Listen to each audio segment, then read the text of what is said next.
சிம்ம வீடு என்பது முடக்கானால் நம்ம என்ன பரிகாரம் பண்ணணும்? சிம்மத்தின் அதிபதி சூரியன் இருக்காரு இல்லைங்களா, அவர் முடக்கானால் என்ன மாதிரி பாதிப்புகள் வரும், என்ன பரிகாரம் பண்ணணும்? சிம்ம வீட்டுக்குள்ளார வரக்கூடிய நட்சத்திரங்கள் மகம் இருக்கு, அடுத்தது வந்து பார்த்தீங்கன்னா பூர நட்சத்திரம் இருக்கு, உத்திர நட்சத்திரம் இருக்கு.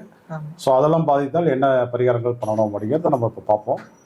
பொதுவாகவே வந்து என்னன்னா, சிம்ம வீடு முடக்கு எனக்கு அப்படிங்கிறது நிறைய பேருக்கு தெரிஞ்சது தான். வரும்போதே சொல்லிடுவாங்க, எனக்கு என் ஜாதகத்தில் சிம்ம வீடு என்பது முடக்கு அப்படின்னு சொல்லிட்டு நிறைய பேர் சொல்லிடுவாங்க. தெரியாதவங்க தெரிஞ்சுக்கோங்க, அதுக்குனால விதி சொல்லிடுங்க. இப்போ உங்களோட ஜாதகத்துல வந்து சூரியன் நின்ற நட்சத்திரம் அஸ்வினி பரணி, அந்த 2 நட்சத்திரத்துல சூரியன் இருந்தா அவங்களுக்கு வந்து சிம்ம வீடு முடக்கா வரும். சூரிய பகவான் முடக்க அதிபதியாக வருவார். அவ்வளவுதான், சிம்பிள் ரூல் தான், பெருசா ஒண்ணும் கிடையாது. உங்க ஜாதகம் எடுத்து பாருங்க, சூரியன் வந்து ரேவதி நட்சத்திரத்திலேயோ அஸ்வினிலேயோ பரணிலேயோ இந்த 3 நட்சத்திரத்துல நின்னாலும் உங்களுடைய முடக்கு நட்சத்திரம் வந்து என்ன வரும் அப்படின்னு கேட்டீங்கன்னா, அந்த சிம்ம வீட்டுக்குள்ளார வரக்கூடிய அந்த மகம் பூரம் முத்திரெல்லாம் வந்து இடம்பெறும். ஸோ அந்த வீட்டினுடைய ஓனர் வந்து சூரியன் வந்து முடக்க அதிபதியாக மாறிடுவார். அவ்வளோதான் கான்செப்ட். இப்போ சிம்ம வீடு என்பது முடக்கானால் என்ன பாதிப்பு வரும் அப்படிங்கிறத முதல்ல நம்ம தெரிஞ்சுக்கலாம். சிம்ம வீடு என்பது என்னன்னு கேட்டீங்கன்னா, காலப்புருஷ தத்துவப்படி அது வந்து 5ஆம் இடம்.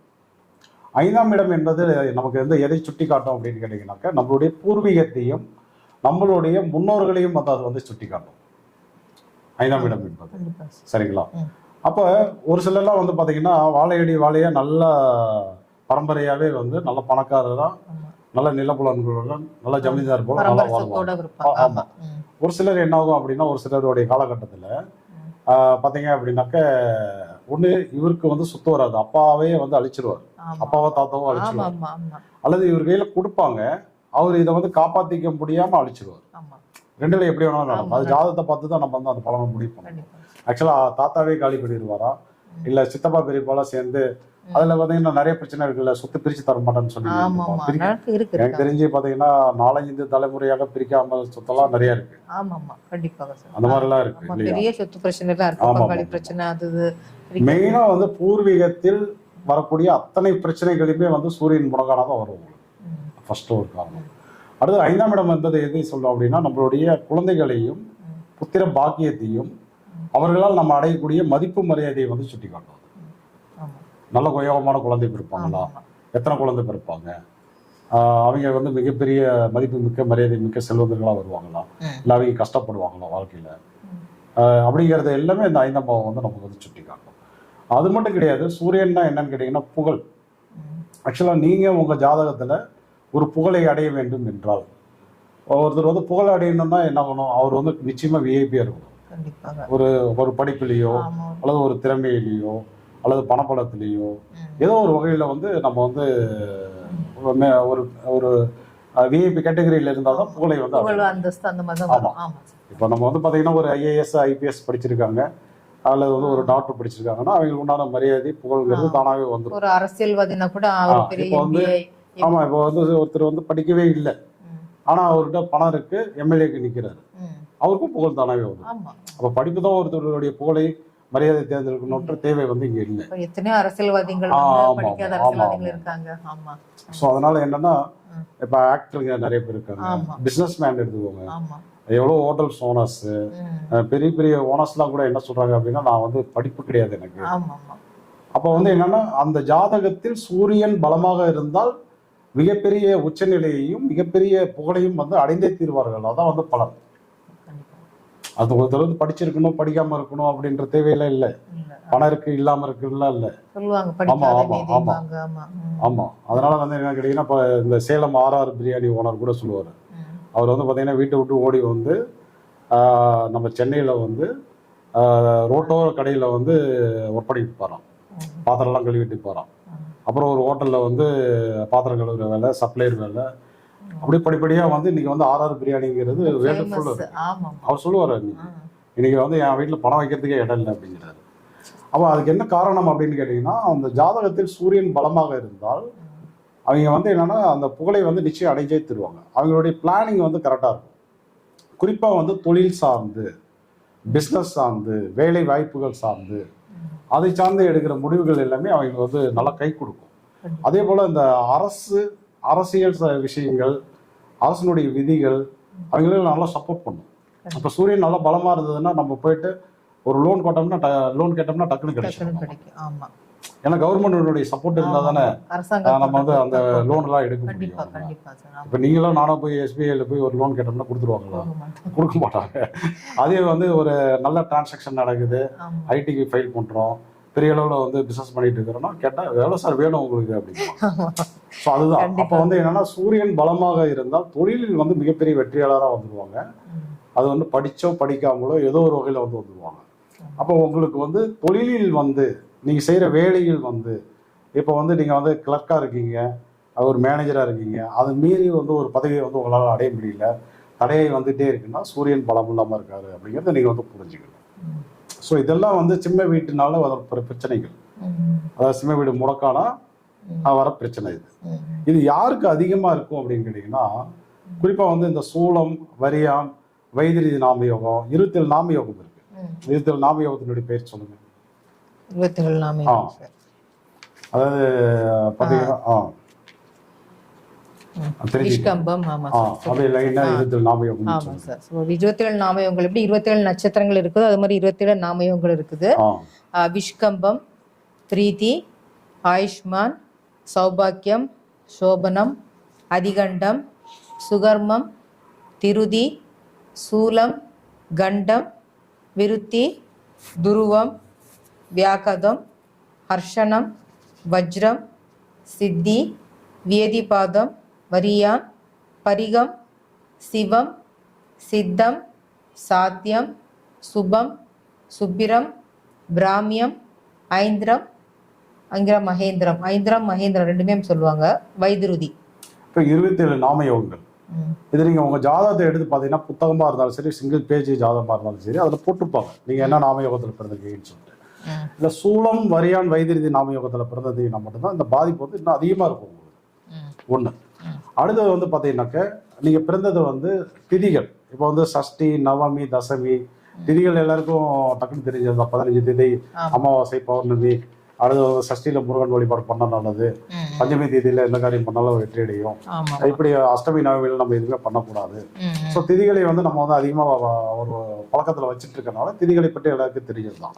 இதுல வந்து பாத்தீங்க அப்படின்னாக்க இந்த சஷ்டி, நவமி, தசமி இந்த திதிகளில் பிறந்திருந்தீங்கன்னா பாதிப்புகள் வந்து கொஞ்சம் கூடுதலாக இருக்கும். அதான் கணக்கு. சரிங்களா? அது இல்லாமல் உங்களுக்கு வந்து இந்த சிம்ம வீடு என்பது வயிற்று பகுதியை குறிக்கக்கூடிய ஒரு வீடு. வயிற்றுல ஏதாவது பிரச்சனை, ஆக்சுவலாக அஜீரணமாக இருக்குது, கேஸ் ட்ரபிளாக இருக்குது, வயிறு வந்து பார்த்திங்கன்னா ஆசிட் அதிகமாக சுரக்கிறதுனால வந்து நெஞ்செரிச்சல், ஒட்டுக்குடல், வயிற்றுக்குள்ளார என்னென்ன பிரச்சனைகள் வருதோ, சிலருக்கெல்லாம் தொப்பை அதிகமாக இருக்கும். ஸோ வயிறுனால என்னென்ன டிஸ்டர்ப் ஆகுறீங்களோ அத்தனை பிரச்சனைகளுக்கும் இந்த வீட்டினுடைய ஓனரான, இந்த வீட்டினுடைய அதிபதியான சூரியன் தான் காரகமாக இருப்பார். வேற ஒன்றும் கிடையாது. அது மட்டும் கிடையாது, வெப்பத்தால் வரக்கூடிய வியாதிகள். சிலருக்கு வந்து உடம்பு பார்த்தீங்கன்னா அதிக உஷ்ணம் வந்து இருந்துகிட்டே இருக்கும், டக்கு டக்குன்னு காய்ச்சல் வந்துடும், உஷ்ணத்தால் வரக்கூடிய வியாதிகள். அதே போல பித்தத்துக்கும் சூரியனுக்கும் ஒரு நெருங்கிய தொடர்பு இருக்கு. ஆக்சுவலா வந்து பாத்தீங்கன்னா பித்தம் வந்து அதிகமாயிட்டா மயக்கம் வரும், மயக்கம் வரும். பித்த கம்மியானாலும் பிரச்சனை வரும். பித்த கம்மியானா என்ன ஆகும் அப்படின்னா ஜீரண உருணுகள் நடக்கும். ஆக்சுவலா அந்த பித்தம் தான் வந்து வயிற்றுக்குள்ளார போய் கலந்து அந்த பக்குவமா வந்து ஒரு ஜீரணத்தை வந்து நடக்கும். அது வந்து பித்த நீருங்கிறது ரொம்ப முக்கியம். பித்தப்பை அதுல இருந்து வரக்கூடிய அந்த பித்த நீர் என்பது ரொம்ப முக்கியம். அதுல ஒரு சிலருக்கு பாத்தீங்கன்னா இந்த பித்தப்பையிலே வந்து ஸ்டோன் ஃபார்ம் ஆகும், பித்தப்பைக்கல் அப்படின்னா. ஸோ அதெல்லாம் வந்து வெரி டேஞ்சர். அவ்வளோ சீக்கிரம் வந்து பாத்தீங்கன்னா அதெல்லாம் சரி பண்ணவே முடியாது, உடனே பித்தப்பையில கட் பண்ணுவாங்க. ஸோ இந்த மாதிரி பாதிப்புகள்லாம் உங்களுக்கு இருக்குன்னா டெஃபினட்டா வந்து உங்களுக்கு வந்து சூரியன் வந்து முடக்கா வந்திருப்பாரு. அப்ப இவங்க வந்து என்ன மாதிரி பரிகாரங்கள் பண்ணணும், எந்த கோயில் போனா ரொம்ப நல்லது அப்படின்னு பார்த்தோம் அப்படின்னாக்க தவசி மேடை அப்படின்ற ஊர்ல இருக்கக்கூடிய மகாலிங்கேஸ்வரர், அவரை போய் நீங்கள் தரிசனம் பண்ணீங்கன்னா அந்த தோஷம் வந்து நிவர்த்தி அடையும். இது எங்கே இருக்குது அப்படின்னு கேட்டிங்கன்னா நம்ம விராலிப்பட்டி அப்படின்ற ஊரில் திண்டுக்கல் மாவட்டத்தில் விராலிப்பட்டி அப்படின்ற ஊரில் வந்து அது வந்து இருக்குது, அந்த கோவில் வந்து இருக்குது. எப்போ போனால் நல்லது அப்படிங்கிறது அப்படின்னு சொல்லுவாங்க. அதாவது சூரியன் யோகமாக இருந்தால் போனால் நல்லது. சூரிய ஹோரை, சூரியன் உண்டான கிழமை வந்து ஞாயிற்றுக்கிழமை, அதெல்லாம் தெரியும். அப்புறம் சூரியன் நட்சத்திரம் வந்து கிருத்திகை, உத்திரம், உத்திராடம், இந்த 3 நட்சத்திரங்கள். அப்புறம் வந்து நாமயோகம்னு சொல்லும்போது இப்போ வந்து இந்த 27 நாமயோகங்கள்ல சோபனம், ஹர்ஷனம், சுபம் இந்த 3 நாமயோகங்கள். கரணங்கள்ல வந்து வன்னிசை கரணம். ஸோ இந்த அமைப்புல இப்போ இதுல உங்களுக்கு வந்து செட் ஆகுதோ அந்த டைம்ல போய் நீங்க வந்து வழிபாடு எடுத்துக்கலாம். ஓகே. இப்போ அடுத்தது வந்து என்னன்னு கேட்டீங்கன்னா இந்த சிம்ம வீட்டுக்குள்ளார வரக்கூடிய நட்சத்திரங்கள் பார்த்தோம். இப்போ மகம் இருக்கு, பூரம் இருக்கு, உத்திரம் இருக்கு. இந்த 3 நட்சத்திரங்கள் வந்து உள்ளார இருக்கு. இந்த மகம் நட்சத்திரத்தில் ஏதோ ஒரு கிரகம் நின்று தசையோ புத்தியோ நடத்தினால், அல்லது ஒரு முடக்கதிபதி வந்து அங்கே உட்காந்து டிஸ்டர்ப் பண்ணிட்டு இருக்காரு உங்களை, அல்லது வந்து பார்த்தீங்கன்னா ஒரு தீசுனி அதிபதி வந்து உட்காந்துருக்காரு, ஒரு அவயோகி உட்காந்துருக்காரு, ஒரு பாதகாதிபதி, ஒரு மாரகாதிபதி, அல்லது வந்து பார்த்தீங்கன்னா ஒரு சனி உட்காந்து 7.5 சனியை வந்து பண்ணிட்டு இருக்காரு. எந்த தொல்லைகளாக இருந்தாலும் நீங்கள் வந்து திரு அன்பிலாத்துறை, திருச்சி பக்கத்தில் இருக்குது, திரு அன்பிலாத்துறை, அங்கே இருக்கக்கூடிய சிவனை போய் தரிசனம் பண்ணும்போது அந்த பாதிப்பு வந்து சரியாகும். அடுத்து வந்து பார்த்தீங்கன்னா பூரம் நட்சத்திரம். இந்த பூரம் நட்சத்திரம் வந்து டிஸ்டர்ப் ஆனது அப்படின்னாக்க, இது வந்து ஆண்டாள் பிறந்த நட்சத்திரம் இல்லையா? ஆண்டாள் பிறந்த நட்சத்திரம். ஆமாம். அதே போல பார்வதிக்குரிய நட்சத்திரம். இது பெண்களுக்கே உண்டான ஒரு சிறப்பான ஒரு நட்சத்திரம். ஆமா. இதனுடைய தலைவிருச்சம் பார்த்தீங்கன்னாக்க ஆமாம். எலுமிச்சை உணவுகள்லாம் வந்து பார்த்தீங்கன்னா இந்த பூர நட்சத்திரம் நல்லா இருந்தால் தான் எலுமிச்சை உணவுலாம் நிறைய எடுக்கணும், ரொம்ப நல்லது. அதே வந்து நீங்கள் வந்து இந்த பூர நட்சத்திரம் பாதிச்சிருந்தால் எலுமிச்சை உணவை வந்து எடுக்கக்கூடாது, தானம் பண்ணணும். எலுமிச்சையில் வந்து பார்த்தீங்கன்னா அதிகம் இருக்கிறது வந்து சிட்ரிக் ஆசிட். ஆக்சுவலாக வந்து என்னன்னா, இது அதிகம் போகும்போது வயிற்றுக்குள்ளார போகும்போது அஜீரணத்தை வந்து உருவாக்கும். யாருக்கு உருவாக்கும்னா, இந்த பூர நட்சத்திரம் பாதிப்பா இருக்கக்கூடிய நபர்கள் எலுமிச்சை பழத்தை எடுத்தாங்கன்னா அந்த அஜீரண தொல்லைகள் வந்து நாளுக்கு நாள் வளர்ந்துட்டே போகும். அதுவே பாசிட்டிவா இருந்து எடுத்தாங்கன்னா அஜீரணம் வந்து நல்லா நடக்கும். அது அவங்க வாங்கிட்டு வந்த கர்மாவை பொறுத்தது. நீங்க என்ன வாங்கிட்டு வந்தீங்களோ அந்த கர்மாவை பொறுத்தது. அப்போ உங்களுக்கு வந்து சப்போஸ் உங்களுக்கு வந்து அஜீரணமா இருக்கு, எலுமிச்சையெல்லாம் எடுத்தோம்னாக்க புளிப்பு சுவையுடைய உணவுகள் எல்லாம் எடுத்தோம்னா உங்களுக்கு பாதிப்பு வருதுன்னா நீங்க புரிஞ்சுக்கலாம் பூர நட்சத்திரங்கிறது உங்களுக்கு வந்து நெகட்டிவா இருக்கு அப்படிங்கிறது புரிஞ்சுக்கணும். இப்போ நீங்க போக வேண்டிய இடம் எங்கன்னு கேட்டீங்கன்னா தலைச்சங்காடு அப்படின்ற இடத்துல. தலைச்சங்காடு எங்க இருக்குன்னா நாகப்பட்டினம் பக்கத்துல வந்து தலைச்சங்காடு இருக்கு. அந்த தலைச்சங்காடுக்கு பக்கத்துல அங்க யார் இருக்காங்க அப்படின்னு கேட்டீங்கன்னா சங்கரேஸ்வரர். அவரை போயிட்டு அந்த சிவனை தரிசனம் பண்ணும்போது இந்த தோஷம் வந்து உங்களுக்கு வந்து நிச்சயம் நிவர்த்தி அடையும். இப்போ அடுத்த நட்சத்திரம் வந்து உத்திரத்துக்கு முன்னாடியே 1ஆம் பாதம், 2ஆம் பாதம், 3ஆம் பாதம், இது 3மே வந்து எங்க இடம்பெறும் அப்படின்னு கேட்டீங்கன்னா சிம்ம வீட்டுல தான் வரும் நமக்கு. இந்த உத்திரம் 1 உத்திரம் 1ஆம் பாதம் மட்டும் பாத்தீங்கன்னா சிம்ம வீட்டுல வந்து நமக்கு வந்து இடம்பெறும்.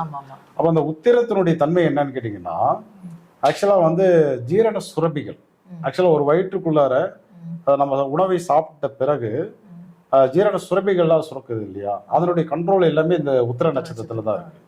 இந்த நட்சத்திரம் டிஸ்டர்ப் ஆனதுன்னாக்கா அந்த அமிலங்களுடைய அளவுகள் வந்து ஒன்று கூடும் இல்லைன்னா குறையும், அந்த மாதிரி தொல்லைகளை வந்து உருவாக்கும்.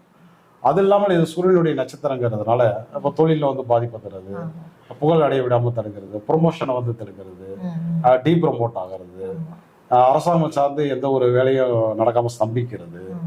ஒரு வேலைக்காக நம்ம வந்து மேலும் மேலும் வந்து அரசு அதிகாரிகளையே போயிட்டு ரொம்ப அலையிற மாதிரி அந்த பாதிப்புலாம் வந்து இருக்கும். அப்ப இவங்க என்ன பண்ணலாம் அப்படின்னு கேட்டீங்கன்னா, நம்ம மயிலாடுதுறையில் இருக்கக்கூடிய மயூரநாதரை போய் தரிசனம் பண்ணும்போது அந்த பாதிப்பு நிச்சயம் வந்து விலகும் சொல்லலாம். சரிங்களா? இப்ப வந்து இதுவரை நம்ம வந்து பாத்தீங்கன்னா மேஷம், ரிஷபம், மிதுனம், கடகம், சிம்மம், இந்த 5 வீடுகளுக்கு உண்டான முடக்கனுடைய சுற்றமுகளை எல்லாம் வந்து நிறைவா வந்து பார்த்துருக்கோம். நம்ம இன்னும் வந்து பாத்தீங்க அப்படின்னா நமக்கு வந்து 7 வீடுகள் இருக்கு. ஒன்றும் அவசரம் இல்லை, பொறுமையா நம்ம வந்து ஒவ்வொரு வீடா பார்க்கலாம். இப்ப அடுத்த வீடு என்னப்பா